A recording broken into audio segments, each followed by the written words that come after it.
nous corrigeons l'exercice 2 du DM sur l'application de la dérivation. Soit la fonction f définie sur R étoile a f de x égale à 4 sur x plus 2x au carré. Première question. Calculer la dérivée de f. Montrer que f' de x est égal à tout cela. Alors, la dérivée de f. Ici, ça va être facile. Ça va être 2 fois 2x. Ici, ça va être facile aussi, parce qu'on a aussi une formule, en fait, 4 sur x, c'est la même chose que 4 fois 1 sur x. Et 1 sur x, la fonction inverse, on a une formule, on sait que c'est moins 1 sur x au carré. Très bien. Donc, f est égal à 4 fois moins 1 sur x au carré, plus 2 fois 2x, et c'est égal à moins 4x au carré, plus 4x. Alors, j'aurais dû, et je mérite une baffe parce que j'ai oublié de le faire, préciser le domaine de définition avant de calculer la dérivée. Le domaine de dérivabilité, pardon. Donc, ceci est dérivable sur R étoile, ceci est dérivable sur R en tant que fonction inverse et en tant que fonction carrée. Donc, 4 sur x dérivable sur R étoile en tant que, donc je mets ETQ, ça veut dire en tant que fonction inverse, 2x au carré est dérivable sur R en tant que fonction carrée. Et du coup, des deux, on en conclut que par somme de ce terme plus ce terme, f de x est dérivable sur R étoile. Pourquoi R étoile? Parce qu'on prend toujours, quand on dérive, le domaine avec le plus de contraintes. Donc le domaine avec le plus de contraintes, c'est celui de 4 sur x, R étoile. Donc c'est celui qu'on prend pour la dérivée de f de x au global. Bien, on doit montrer maintenant que f' de x est égal à ceci. Alors, soit vous y allez au talent, c'est-à-dire de cela, vous essayez d'aboutir à cela, mais vous voyez qu'ici on a une forme factorisée. Et ici, on a une forme développée. Qu'est-ce qui vous paraît plus facile?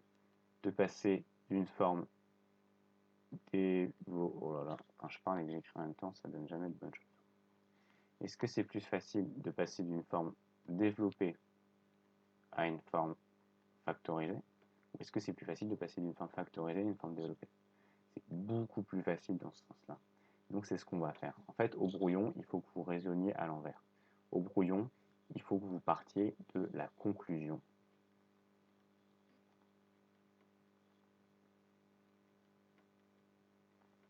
Donc c'est la première chose que vous devez écrire sur votre brouillon et vous allez remonter ligne après ligne pour essayer d'aboutir à ça.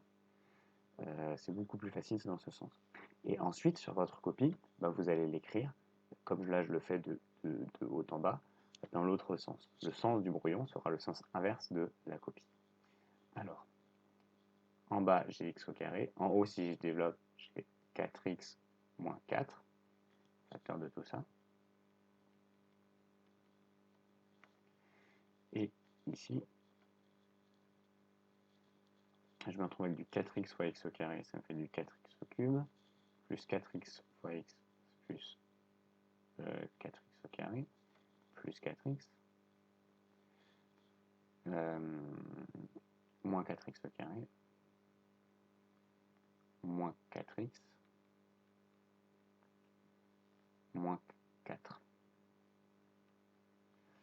Ok, donc, est-ce que en remontant de ces étapes à ces étapes sur le brouillon, je vais bien retomber là-dessus?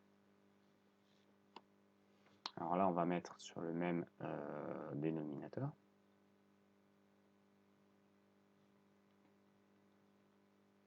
Donc là, j'ai mon moins 4.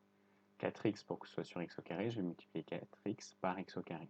Ça va me donner au numérateur 4x au cube sur 4x au carré. Donc là, je mets plus 4x au cube. Ok.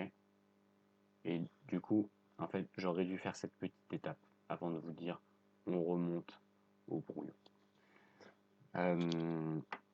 Alors, est-ce qu'on tombe bien de là à là? Alors, le moins 4, il est là. Très bien. Le moins 4x, il nous gêne parce qu'il n'est pas présent là. Mais regardez, le moins 4x, il s'annule avec le plus 4x. Et c'est pareil pour le 4x au carré. Et on se retrouve finalement avec 4x au cube moins 4, ce qui correspond bien à ça. Ok? Donc, ça, c'est ce qu'on fait sur notre brouillon de bas en haut. Et ensuite, sur la copie, il suffit de le dérouler dans l'autre sens. Donc, ça, je l'efface.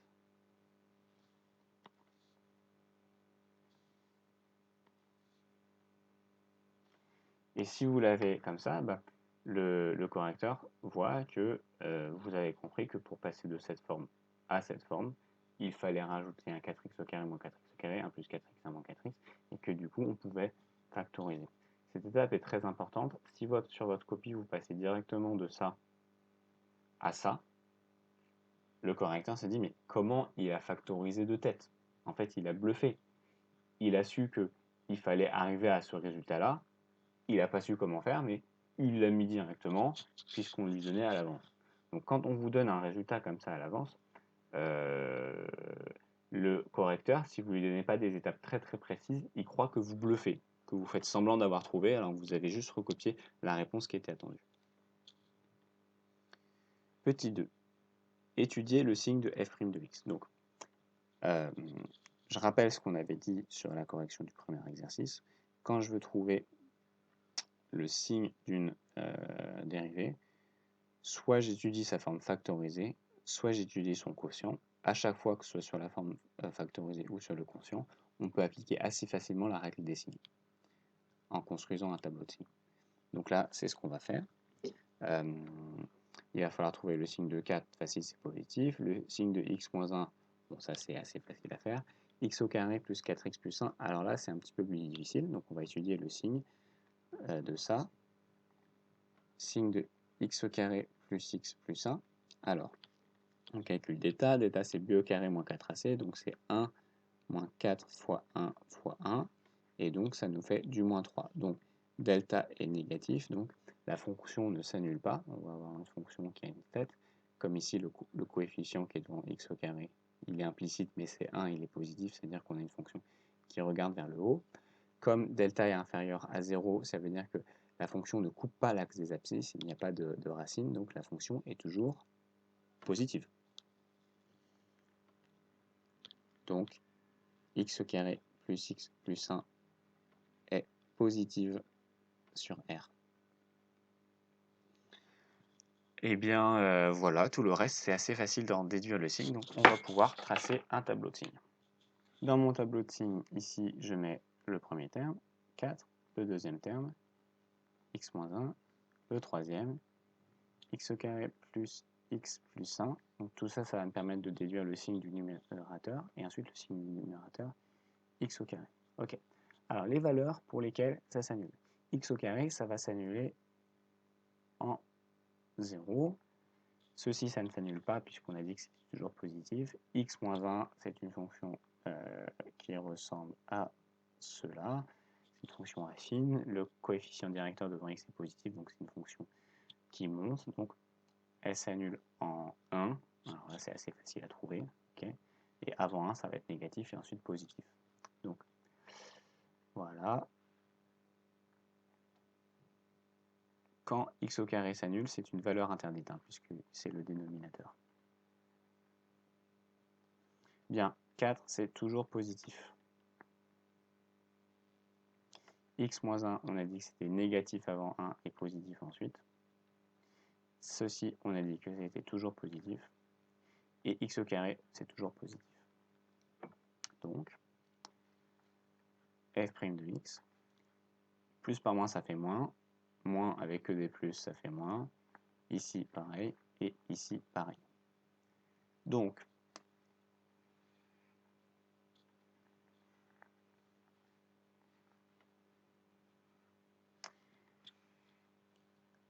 puisqu'ici on a une valeur interdite, f' de x est décroissante vers moins l'infini, et ici elle est décroissante, puis croissante.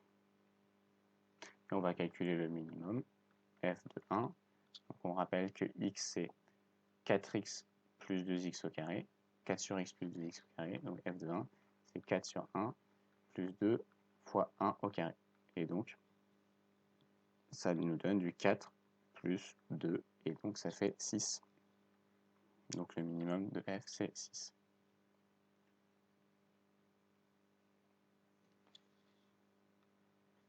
C'est fait.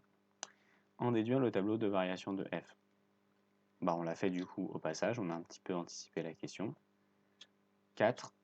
On construit un réservoir fermé en tôle, qui a cette forme.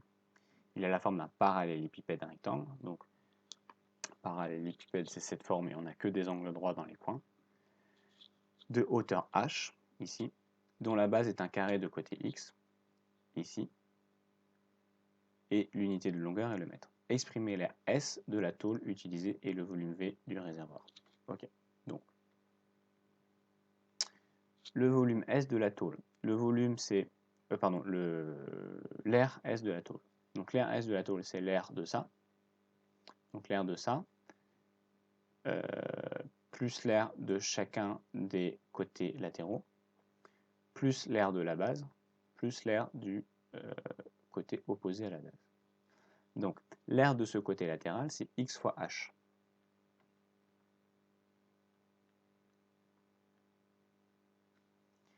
Et on a 4 côtés latéraux, donc je mets x4, plus l'air de cette base,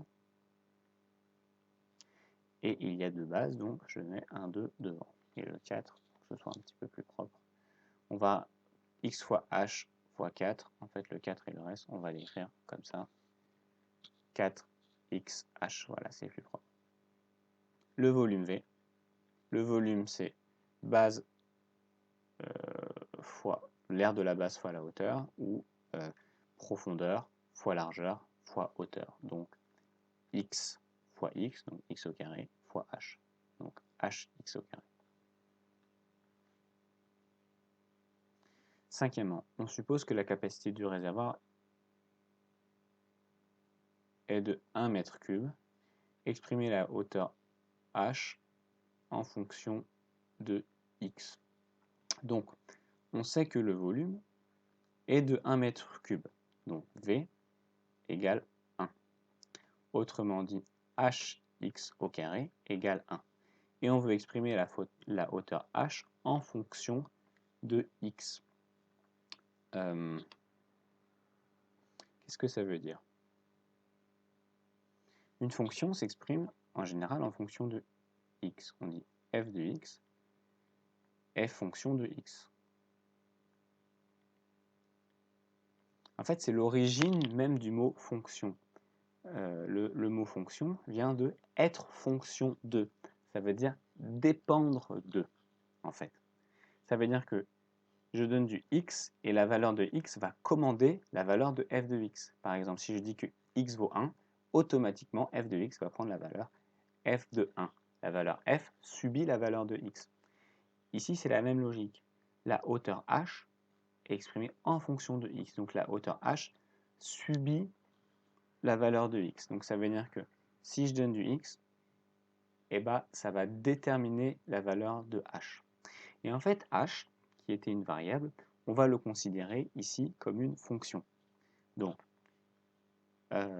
x va me donner la valeur de h de x.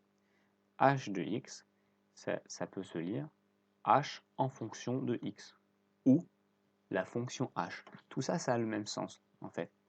Donc, c'est ça qu'on veut ici. C'est h en fonction de x. Donc, si h de x au carré est égal à 1, en fait, ce que je vais faire, c'est que je vais diviser des deux côtés par x au carré. Pourquoi? Parce que je veux savoir ce que vaut h de x. Enfin, vous allez voir. Donc ici, ça va s'annuler. En fait, je retrouve h tout seul. Et donc, h et du coup égal à 1 sur x au carré. Et en fait, ça me permet de définir la fonction h, qui est définie par x qui va être égal à 1 sur x au carré, h de x. Ou bien, une autre manière de l'écrire, h de x est égal à 1 sur x au carré. Voilà. Ceci et ceci, ce sont les mêmes écritures. Alors vous, si vous avez écrit ça, c'est correct, hein, on vous en tiendra par rigueur, mais si vous voulez ensuite être vraiment précis et formel, vous pouvez exprimer les fonctions comme ça. Alors d'ailleurs, en fait, là j'ai fait une erreur, on ne met pas le h de x, on met h de point. Hein, c'est les manières traditionnelles d'exprimer les fonctions. Ça veut dire, je vous donne x, et bien ça va vous donner la valeur de h égale à ça. Si on vous donne x, vous pouvez calculer h de x en appliquant cette formule.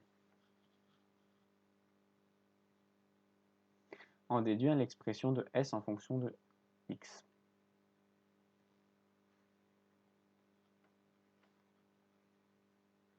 Alors, s est égal à 4xh plus 2x au carré. Je veux s en fonction de x. C'est toujours la même logique. Ça veut dire que je veux que s soit dépendant de x, c'est-à-dire on me donne x, que vaut s? Ou autrement dit, si on me donne x, que vaut s de x? Donc ça veut dire qu'on ne veut plus avoir de h, on veut que s soit dépendant uniquement de la variable x. Donc je vais éliminer h. Comment je fais pour éliminer h? Eh bien je me souviens que h c'est égal à 1 sur x au carré. Donc s est égal à 4x fois, et là je remplace par 1 sur x au carré. Et ça me donne s est égal à, le x ici va s'annuler avec un des x du x au carré. Donc 4 sur x plus 2x au carré. Et là, oh magie, de quoi s'aperçoit-on? On s'aperçoit qu'on retrouve notre fonction de départ. Vous voyez, f de x et s, c'est exactement la même chose. Quand on vous fait étudier une petite fonction avant d'étudier un problème, il faut avoir ce réflexe de se dire, mais je vais forcément le retrouver à un moment dans le problème. Sinon, à quoi ça sert? C'est quoi le rapport entre le problème et ça? Et là, c'est le moment où on le retrouve. Et du coup, la question 7 va être très facile parce qu'on a déjà fait le boulot au début. Déterminer x tel que l'aire de S soit minimum. Alors, on sait que S, c'est égal à ça. Pour quelle valeur de x est-ce que S est le minimum? Et bien pour ça, il faut étudier les variations de cette fonction. Pour quelle valeur de x cette fonction est une valeur minimum? Autrement dit, quel est le minimum de cette fonction? Eh bien regardez, on l'a étudié cette fonction.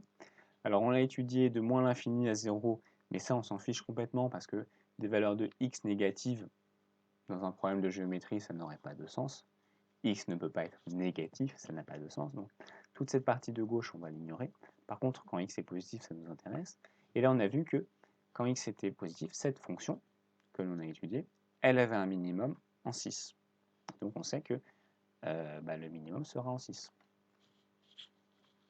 Donc on va mettre, selon la question 3,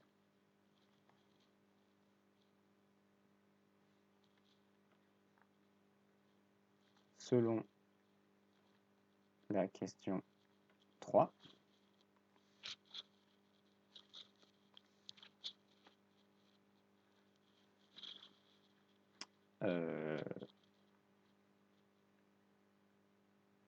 la fonction s de x, donc la fonction s de x, c'est cette fonction-là qui est définie ici. La fonction s de x admet un minimum.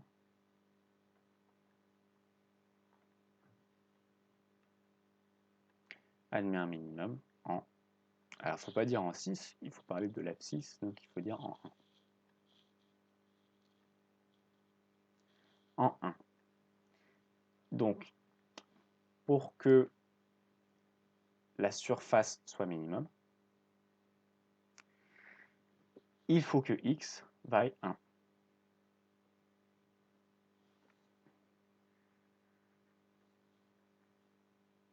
Donc, pour que S soit la plus petite possible, pour que S soit minimum,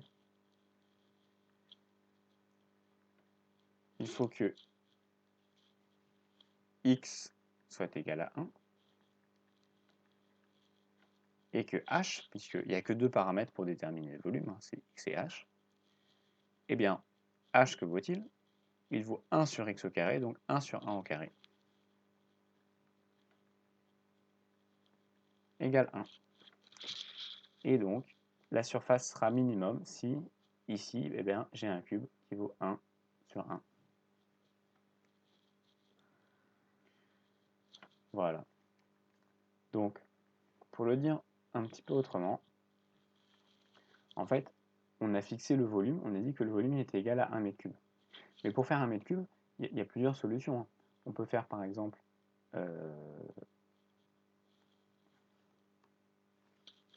un parallélépipède qui serait tout petit sur sa base et très haut en hauteur.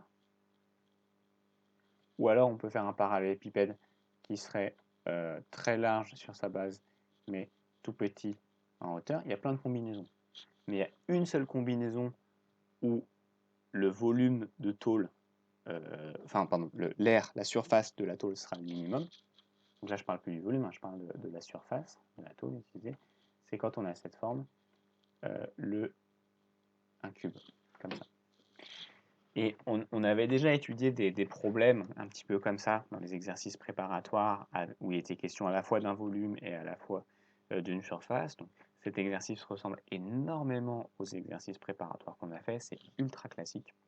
En fait, c'est utile de réduire la surface de tôle parce que si on construit un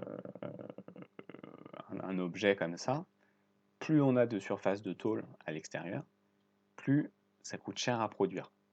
Et donc c'est utile d'avoir un maximum de volume pour pouvoir, je sais pas, le remplir de je sais pas quoi, d'eau, tout en minimisant la surface de tôle. Et ben c'est ce qu'on a fait ici, on a minimisé la surface de tôle. Et on sait que la façon de le faire, c'est d'obtenir un cube, de lui donner une forme cubique.